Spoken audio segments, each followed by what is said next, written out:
On today's episode of Gulf Coastal Connections, we are in San Antonio to see a solar eclipse at Mission San José before eating lunch at a Texas institution. Then we're heading over to the Alamo to watch a rifle demonstration. So what are we waiting for? Let's go. Hello, I'm Eddie Parker, and welcome to another episode of Gulf Coastal Connections. Today it's October 14, 2023, and we are at Mission San José in San Antonio, Texas to watch a Ring of Fire solar eclipse. Mission San José is one of 4 old Spanish missions that comprise the San Antonio National Missions Historic Park. In 2015, it became a UNESCO World Heritage Site. The mission was founded in 1720 and is over 300 years old. In the 1930s, Mission San José received extensive restoration by the WPA. Called the Queen of the Missions, it's open daily from 9 to 5 and is free to the public. There's a visitor center located on the grounds, and they offer ranger-led historic tours.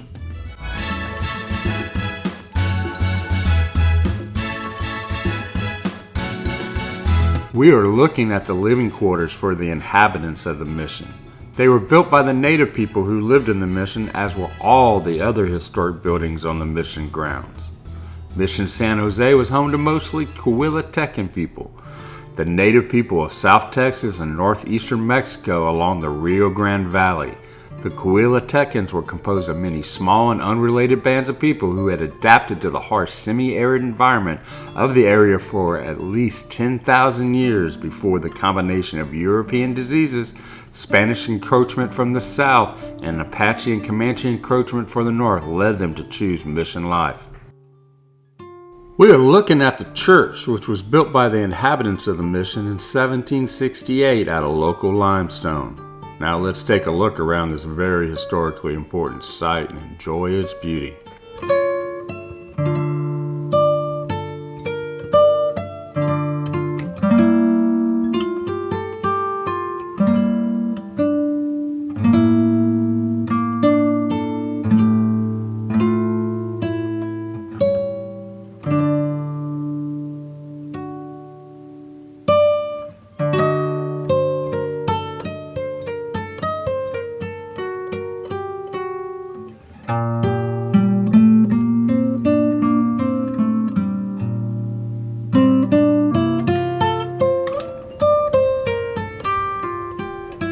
Now let's go into the chapel and have a look around.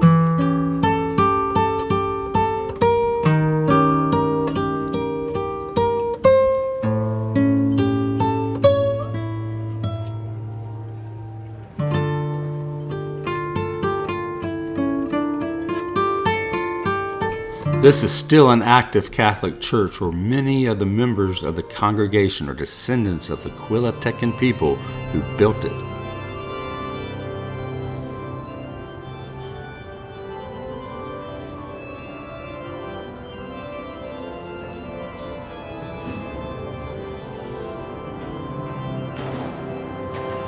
I found it very peaceful and comforting here.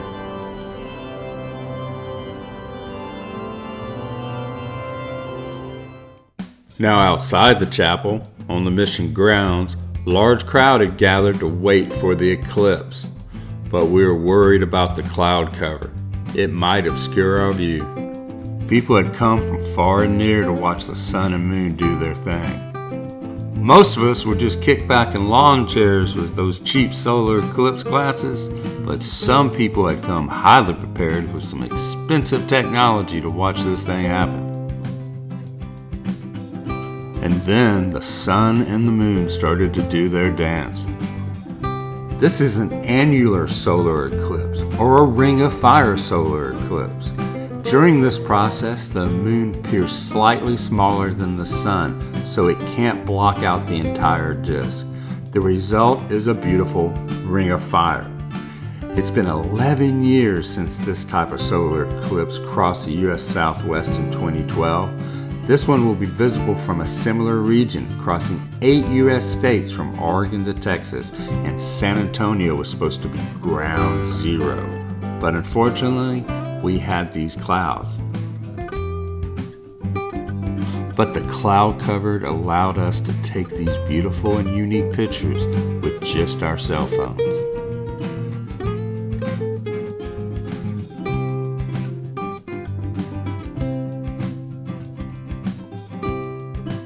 All of San Antonio was getting into that, selling t-shirts and souvenirs right and left. Now all that sun watching worked up quite an appetite, so we retired over the Buckthorn Saloon. The Buckthorn Saloon was opened in 1896 right across from the Alamo. It has since relocated to its present place. The buckhorn is locally world famous because of its extensive collection of antlers and horns from many different animals from all over the world. I placed my order at the back of the saloon, got my number, and sat down to wait for my food to arrive. Gotta check it out.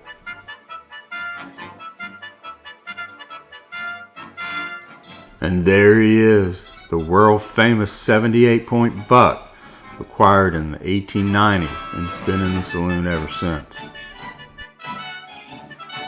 They had some flags, a reproduction of flags that had flown at the Alamo, but we're going to get to that place a little later.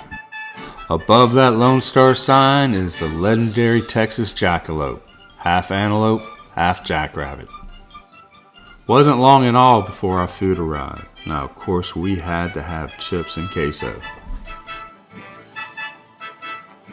followed by the best root beer float I have ever had, and that's saying a lot, and a buckhorn burger. Man, it was good. Now, you can't stop by the Buckthorn without visiting their museums. The first one is the Buckthorn Collection. Think half Natural History Museum and half things Teddy Roosevelt might have shot before lunch on a Wednesday.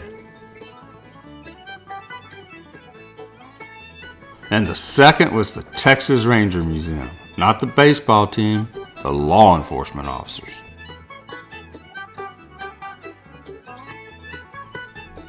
That's Sam Houston, if you didn't know, the very first president of the Republic of Texas.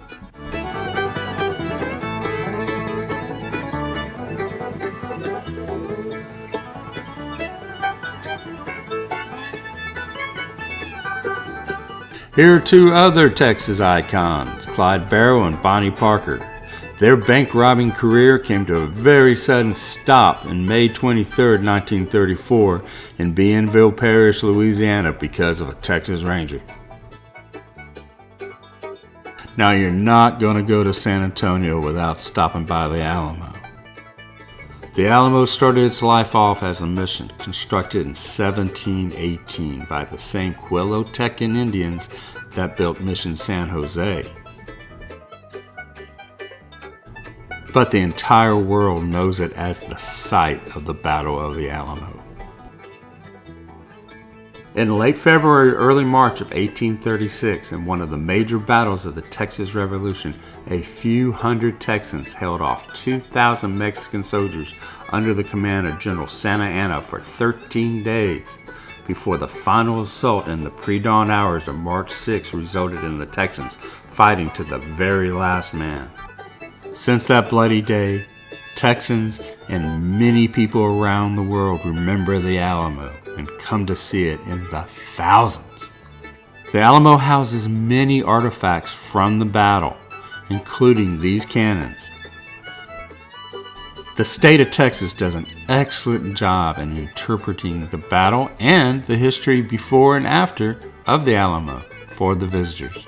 Almost everyone who has visited the Alamo knows who this man is. It's Davy Crockett, former congressman and internationally renowned bear killer from the great state of Tennessee. He was famous for his exploits and his coonskin cap even before he died fighting at the parapet he commanded right on this spot. But y'all need to know who this gentleman was too. He is Toribio Lozoya, born close to the spot where he fell, one of many Tejano defenders of the Alamo who gave their lives in defense of freedom and liberty. But the days of cannon fire and rifle shot no longer ring out. Nowadays, it's a peaceful setting where you can enjoy the beauty of the old mission in a park-like setting.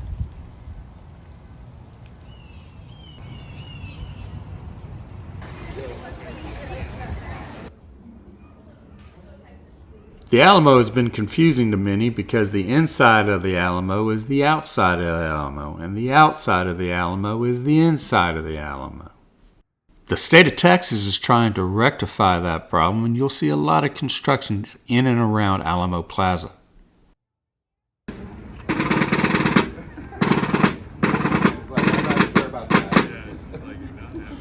We were very fortunate on the day that we visited to see reenactors do a rifle demonstration.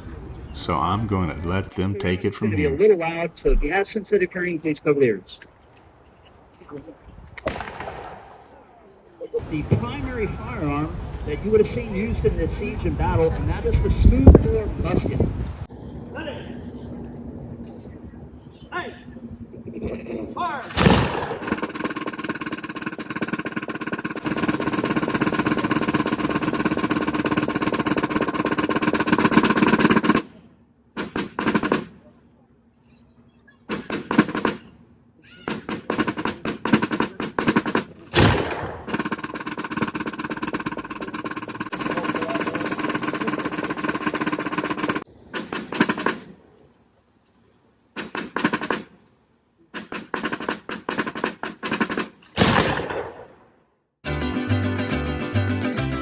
Thank you so much for watching this episode of Gulf Coastal Connections. Please subscribe, hit the like button, share the video, comment, do all the YouTube things. And until next time, be safe and come back and see us on Gulf Coastal Connections.